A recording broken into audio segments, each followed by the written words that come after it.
Every now and then an indie RPG comes along that feels way more ambitious than you'd expect. The Bloodline is exactly that. This fantasy sandbox RPG has been flying under the radar, but it just received a massive new update that changes how the game feels entirely. So in today's video, I'm going to break down what the Bloodline is, what this new update actually adds, and whether this is an indie RPG worth your time. Just a quick disclaimer before we dive in, they did sponsor this video but my thoughts and impressions are still my own. Think of this as a guide to help you decide if this is a game you might enjoy. So what is the Bloodline? The Bloodline is a sandbox fantasy RPG where you carve your own story. Melee weapons, range combat, spellcasting, base building, or even just focus on crafting and exploration. Or just go fishing. The story begins with you as a descendant of the Harbinger bloodline, a lineage chosen long ago by the god Esros. Blessed with foresight to sense the threats before they emerge, the Harbinger's duty was to protect the land of Udros from an ancient evil known as the Unforgiven. But in this game, the adventure truly is yours. You can follow quest lines and help people of Udros or ignore them and roam freely, letting organic opportunities and encounters arise naturally. Your journey isn't just about fighting evil, it's about reforming bonds between kingdoms, constructing your village, and preparing the world for the return of the Unforgiven.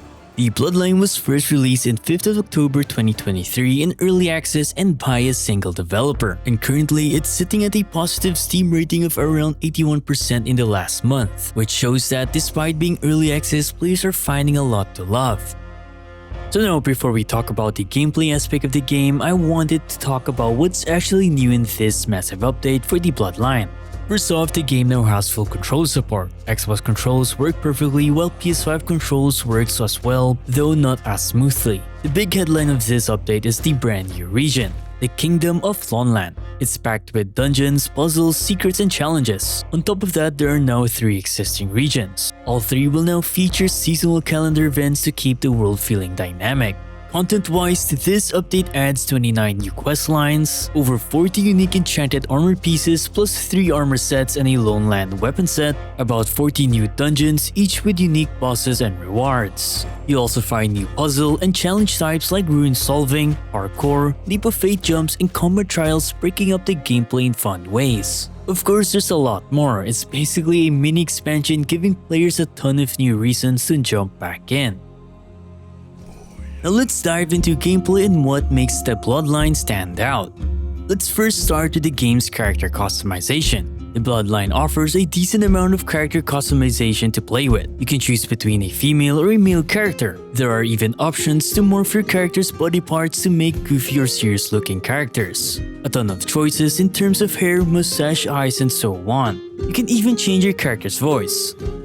Skill progression in the Bloodline is what you would expect in an RPG game. If you want to level up your running skills, well, you got to run. And as you do certain actions and reach unique milestones, you get to earn achievements between them. There's honestly a ton of skills within the game. And if you're not used to these type of games or systems, it can sometimes be overwhelming. However, you don't really have to level up every single skill available instantly. But there are indeed some benefits. Let's use mining for example. There are certain ores where your mining skill level needs to reach a certain point before even being able to mine the ore. Same goes for wood cutting and so on. What I love about the Bloodline is how the progression works, as it's equally rewarding. Nearly every action you take has a skill tied to it, from jumping, climbing, swimming, and even while running. Just playing the game your way naturally improves your character. Questing in the Bloodline is surprisingly engaging.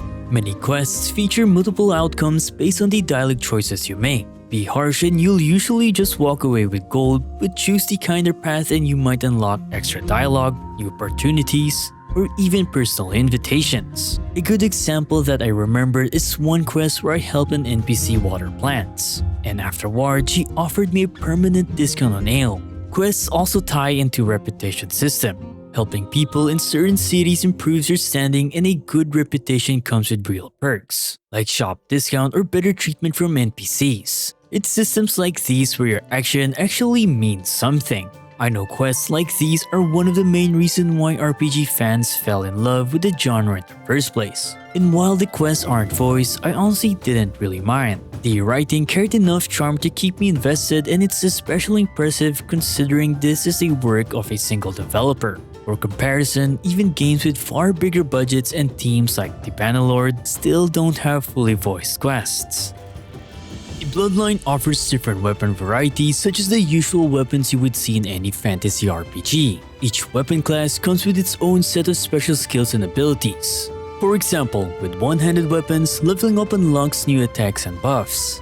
There's even one skill that acts like Thor's hammer wherein you can throw the sword towards your target and it will return back to you. Range combat feels just as diverse. Bow users can fire quick bursts of arrows, while flintlock users gain flashy skills like unleashing a flame from your weapon's muzzle. Of course, being a fantasy RPG game, you also have magic. And this honestly got me excited as there are basically 10 magic subclasses to play around with at the moment. Each subclass have their own unique spells, and what's even more amazing is that the magic progression in the Bloodline is unique. You sit down with a rune book and decipher other spells in a sort of minigame, letter by letter, and the faster you decode, the more XP you earn.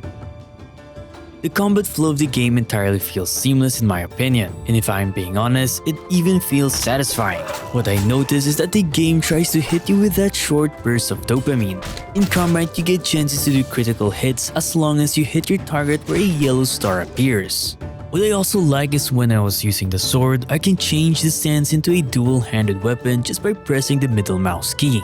Appropriate animations will apply and you'll be able to use the skills you get in the dual-handed skill tree. One thing that makes the Bloodline stand out from other RPGs is how interactive its systems are. Like what I mentioned earlier, there's always almost that short burst of dopamine in what you do.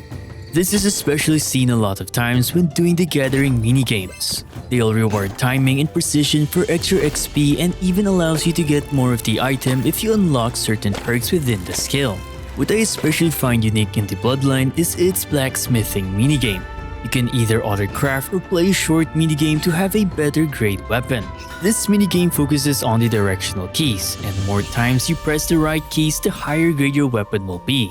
This will result in a more expensive weapon for you to either use or even sell. Traversing in this game is also more fun than you'd expect. You've got mounts, wall running, and even a grappling hook. I honestly enjoyed using the grappling hook a lot of times as I was able to go around certain places with ease. You're even able to use it in combat, which I find hilarious. Speaking of traversing, the world of Hydros is actually massive.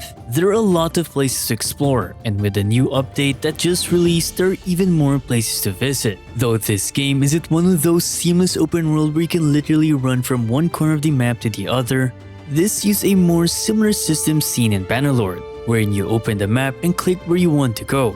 Dynamic events happen as your character moves, and you can explore these areas by camping, while events can be triggered when you go close to them. These events can vary from caravan ambushes, hordes of undead, or even a goblin ambush. Of course, there are a lot more, but these are the ones you will commonly find at the start of the game.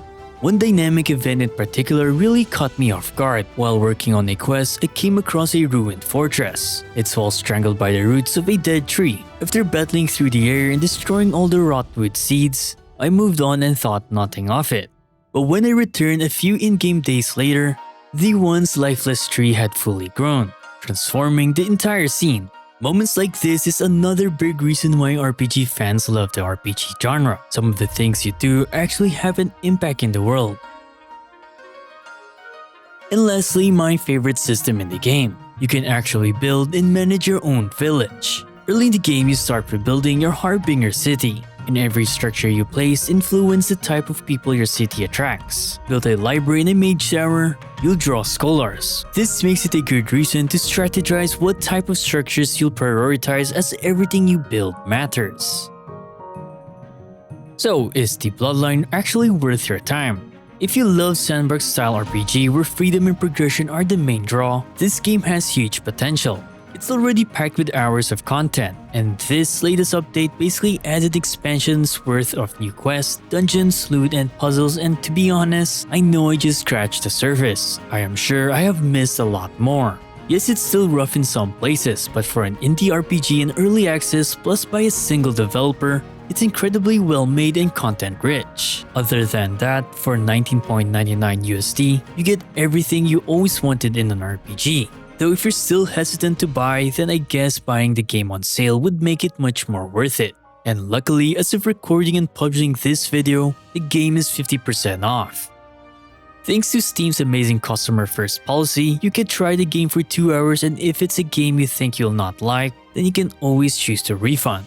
But what do you think? Would you try The Bloodline while waiting for Elder Scrolls 6, or are you holding out for a more polished release?